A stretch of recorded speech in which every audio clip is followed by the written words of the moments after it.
Assalamualaikum warahmatullahi wabarakatuh. Perkenalkan, nama saya Aldi Saputra, Stambuk F11120210. Di sini saya akan mempresentasikan hasil laporan saya mengenai analisis potensi erosi pada daerah aliran Sungai Das di Sulawesi Tengah. 1. Pendahuluan. Sejalan dengan peningkatan kebutuhan manusia sebagai akibat dari pertambahan penduduk, kebutuhan lahan untuk pertanian bertambah. Pada sisi lain, lahan yang cocok untuk pertanian sudah sangat berkurang. Sebagai akibatnya, penduduk terpaksa menggunakan lahan yang kurang sesuai untuk pertanian. Misalnya, lereng yang curam. Hal ini menyebabkan tanah tersebut dengan mudah terkikis dan terangkut air hujan yang disebut dengan erosi.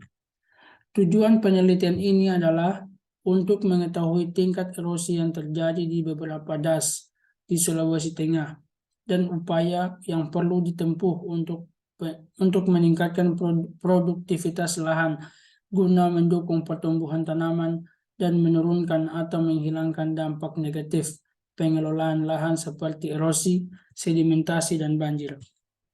2. Tinjauan pustaka.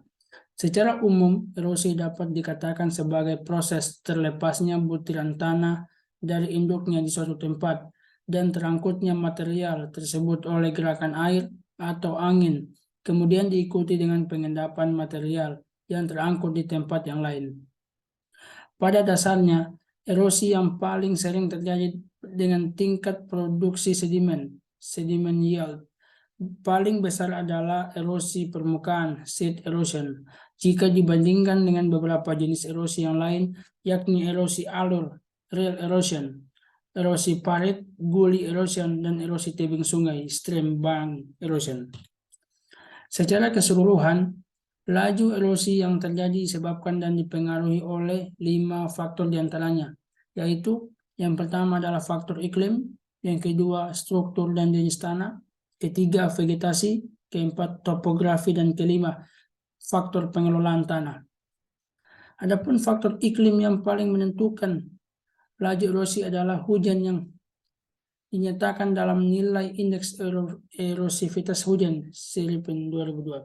Curah hujan yang jatuh secara langsung atau tidak langsung dapat mengikis permukaan tanah secara perlahan dengan pertambahan waktu dan akumulasi intensitas hujan tersebut akan mendatangkan erosi. Metode penelitian.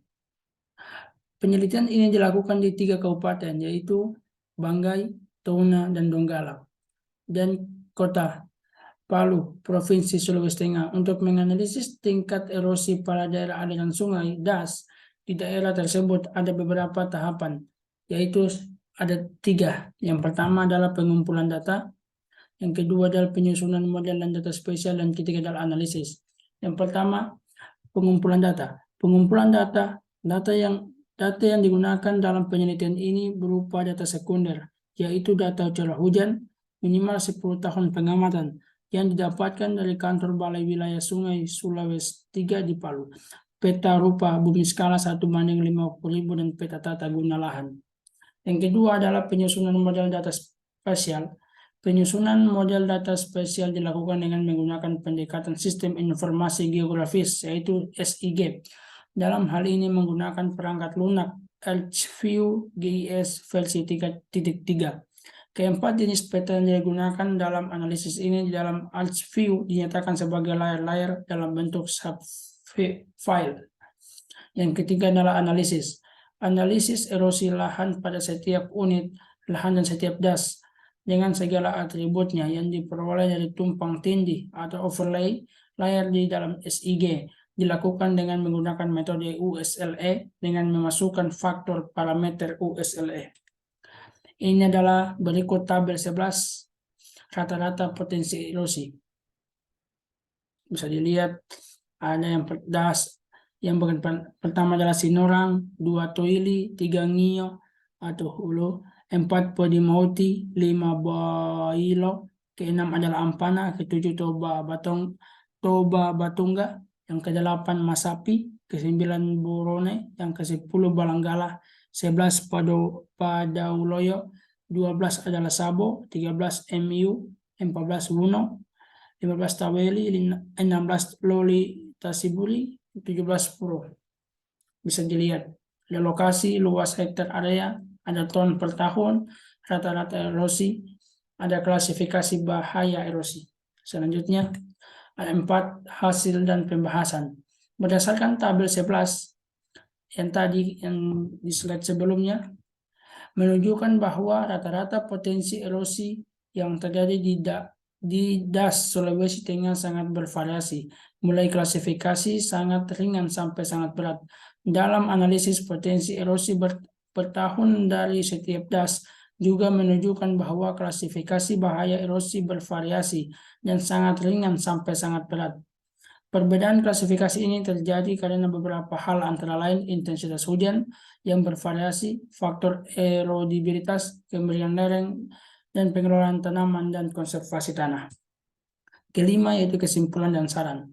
Adapun kesimpulan, klasifikasi bahaya erosi yang terjadi bervariasi mulai sangat ringan sampai sangat berat. Di Kabupaten Touna, bahaya erosinya sangat ringan. Hal ini menunjukkan kondisi DAS yang sangat baik.